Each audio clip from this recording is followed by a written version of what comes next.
അപ്പോൾ ഡേ 3 ആണ്. ഞാൻ വർക്കേഴ്സിനെ വെയിറ്റ് ചെയ്യാണ്. 5:30 ആയി. 7 o'clock നമുക്ക് വർക്ക് സ്റ്റാർട്ട് ചെയ്യേണ്ടതാണ്.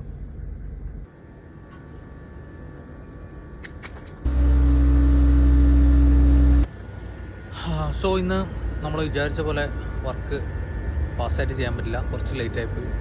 7 മണിക്ക് എത്തിയെങ്കിലും നമുക്ക് വർക്ക് സ്റ്റാർട്ട് ചെയ്യാൻ പറ്റിയത് 9 o'clock ആയി. ഇപ്പോൾ ഇതാണ് ചെയ്തുകൊണ്ടിരിക്കുന്നത്. ഇന്ന് ഫ്രീ ടൈം കിട്ടുകയാണെങ്കിൽ ഇതാ കാണുന്ന ബീച്ച് എന്ന് എഴുതിയിട്ടുള്ള സ്ഥലമില്ലേ. സോ സമയം 12 മണിയാവാറായി. ഇപ്പം ഞാൻ നേരത്തെ പറഞ്ഞ പോലെ നമ്മുടെ ബീച്ചിലേക്കുള്ള വഴി ഇതാണ്. ഇത് എത്തുന്നത് നമ്മുടെ ഇൻ ദുബായിൻ്റെ അടുത്തേക്കാണ്. സോ നടന്നിട്ട് പോകാൻ കുറേ ദൂരമുണ്ട്. നമ്മൾ പിന്നെ എൻ്റെ പുറകെ കാണുന്നത് ബ്ലൂ വാട്ടേഴ്സാണ്. ഇതൊക്കെ മൊത്തം വാക്കിംഗ് സ്ട്രീറ്റാണ്. ആ കാണുന്നത് കടൽ. അപ്പോൾ വർക്കിൻ്റെ അപ്ഡേറ്റ് വീണ്ടും ഇടുന്നതായിരിക്കും. അപ്പോൾ ഇന്നത്തെ വീഡിയോ തൽക്കാലം ടൈം കൂടുന്നതുകൊണ്ട് പ്രശ്നമാണ്. അപ്പോൾ ടൈം കുറച്ചിട്ടാണ് ചെയ്യുന്നത്. Okay, by.